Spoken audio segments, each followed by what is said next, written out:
Welcome to the League of Legends Champions Spotlight, featuring Skarner, the Crystal Vanguard. Skarner is a melee fighter who excels not only at dealing damage, but also controlling the battlefield. Utilizing basic attacks in addition to his abilities, Skarner is a true hybrid fighter.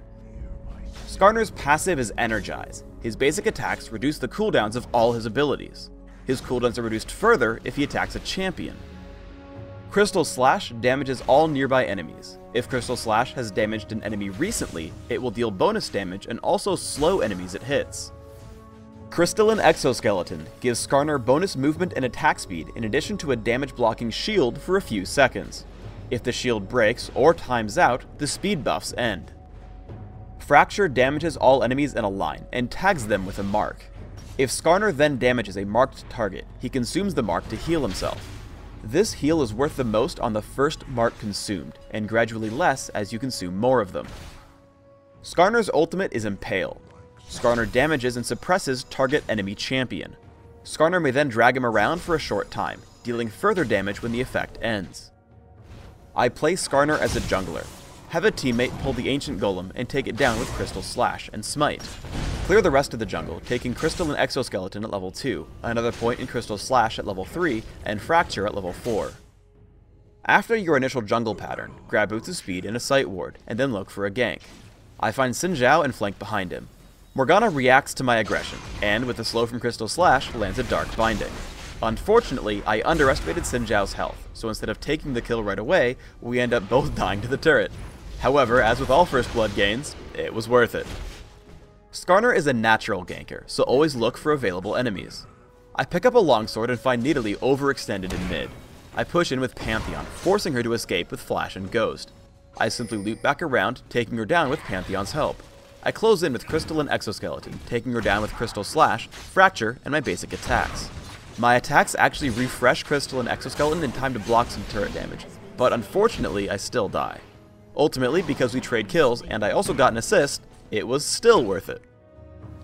When you want to dive an enemy champion at his turret, always try to push out your minion wave. I shove my minions to the turret as Morgana sets up to gank Xin Zhao. Alistar joins in, so instead of pushing in for the kill, I retreat and let our minions tank the turret again. In chasing Alistar away from the turret, I attempt to slow him with Crystal Slash, and end up tagging him with my Lizard buff. I don't want to let Alistar juke into another brush, so I impale and pull him back towards my side of the map. Xin Zhao makes the mistake of actually trying to defend his turret. Since it's this low, I take it down with the attack speed from Crystalline Exoskeleton, and then start to kill Xin Zhao with Crystal Slash. I stick onto him using all my abilities. Fracture damages and keeps me healthy, Crystal Slash slows him down, and Crystalline Exoskeleton keeps me in range for further attacks and lower cooldowns thanks to Energize. We'd have killed Nidalee as well, but she escapes with Ghost and Flash. We get into a teamfight in the enemy jungle. I take on the role of a damage dealer in a major fight, trying to find the biggest threat and sticking to him. After getting pulled by Blitzcrank, I spot Xin Zhao and head for him immediately. I lead with Fracture and throw out consistent damage with Crystal Slash and basic attacks. However, I'm not extremely tanky, so I have to retreat until Kale hits me with Intervention. Turning back in, we take down Xin Zhao and Nasus, again sustaining myself with Fracture and stopping them from running with Crystal Slash. Alistar makes his way in, and Cho'Gath dies. I look for the most threatening target, which is Nidalee when she enters the battle. Blitzcrank lands an amazing hook, but I just barely survive the turret with Crystalline Exoskeleton. I'm exceptionally afraid of Alistar, so I tag him with Impale just for the suppression. Seeing Morgana above me, I know she will lead her Dark Binding as though I ran and Alistar chased me, so I keep running along my escape path and she lands it, picking up the kill. With no team left, Blitzcrank is an easy kill underneath his turret, and we pick up an ace. Here Nasus is simply farming without any of us on the map. Once he sees me, he turns around, but Flash, Crystalline Exoskeleton, and Trinity Force allow me to catch him. I drag him back to my team with Impale, where he gets hit by a Dark Binding. Because of Crystal Slash, his escape is hopeless, so he accepts his fate and deals as much damage as he can before dying. In the last teamfight, we camp the brush waiting for them. After Morgana gets pulled by Blitzcrank, we charge forward. Immediately I try to stick to Xin Zhao, who's the most threatening target on this side of the fight. As he targets Kale, I pull him away with Impale, taking him down with Crystal Slash. I turn to Nasus, who drops immediately, and then to Alistar after his ultimate ends. As Blitzcrank tries to run, I flash over the wall and slow him with Crystal Slash, allowing us to pick up the kill quite easily. For runes, I take flat damage marks, flat armor seals, magic resist per level glyphs, and flat damage quintessences. This setup allows me a fast and safe jungle run, with defensive stats that keep me durable throughout the game. My masteries are 1, 18, 11, making sure to take all physical damage reduction masteries in defense, and neutral buff duration in utility. I also pick up Smite and Flash for jungle speed and ganking potential.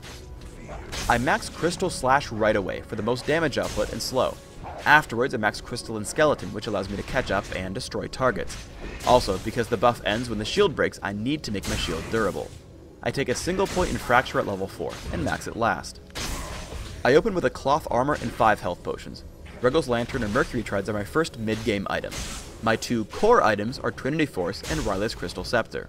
These items give me a great mix of damage, durability, and chasing power. My final items are another mix of damage, durability, and utility. Depending on your needs, you might want to grab Sunfire Cape, Force of Nature, or Hextech Gunblade. Thanks for tuning into the Skarner Champion Spotlight. Please subscribe to the Riot Games YouTube channel up top, and leave us your thoughts in the comments below.